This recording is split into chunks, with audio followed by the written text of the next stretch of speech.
Of course they're biased, but the 2023 Bachelors, Jed McIntosh, 25, Thomas Malucelli, 35, and Felix Von Hofe, 27, say fans are in for a treat when they tune into this revamped season of the reality dating show.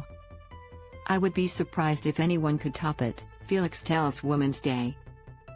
The fairy lights are out, the red carpets are out, and as far as the proposals go, there are some exciting things that happen, and I can't wait for everyone to witness what that will be. Did the past success stories from The Bachelor give you confidence in the process? Thomas, I think everyone wants to love and be loved, and The Bachelor's so amazing because it's one of the few shows that actually does have success. Jed, you get to know someone on a very personal level without talking about who won the footy on the weekend. You throw the small talk out, you get straight into the deep stuff. Were you a bit disappointed when you knew there were going to be other bachelors? Felix, I was excited.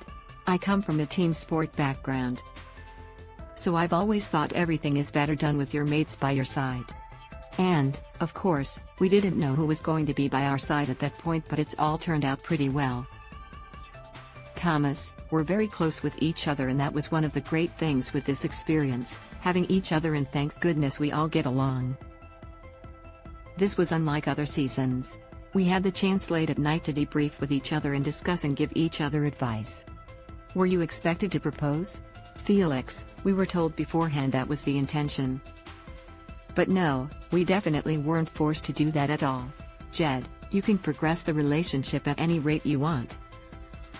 With the show's big revamp, do you feel pressure for this series to be a success? Felix, I don't think it's really up to us.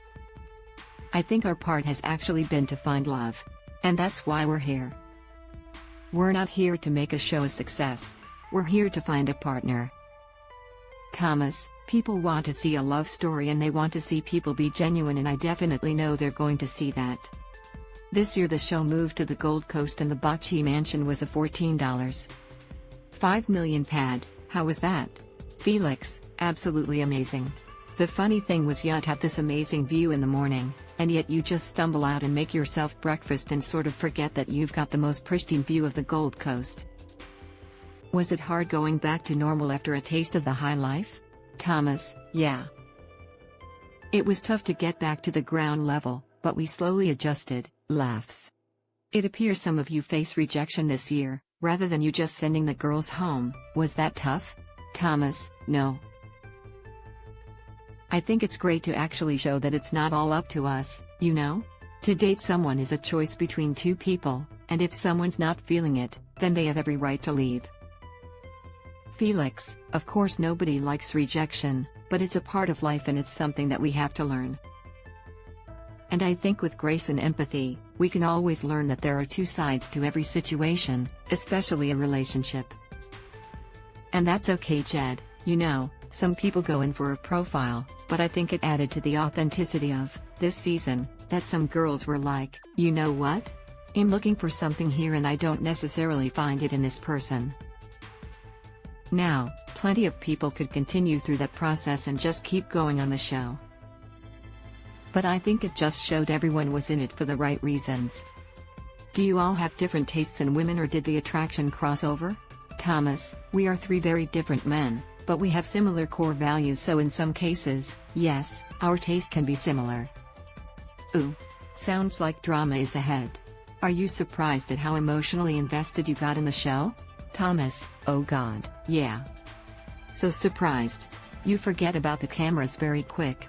You definitely get very invested in those rose ceremonies. Even at the early stages, it was really difficult. Have you guys got a Bachelors group chat? Jed, we do. It's been kind of cool to just stay in touch, and it has made this whole process a lot easier to have two guys next to me that know exactly what we've all been through. I think it'd be hard if I was just sitting there by myself, whereas I've now got two guys I can bounce stuff off that know exactly what everything was like. The Bachelor starts January 9th, 7:30 p.m., 10.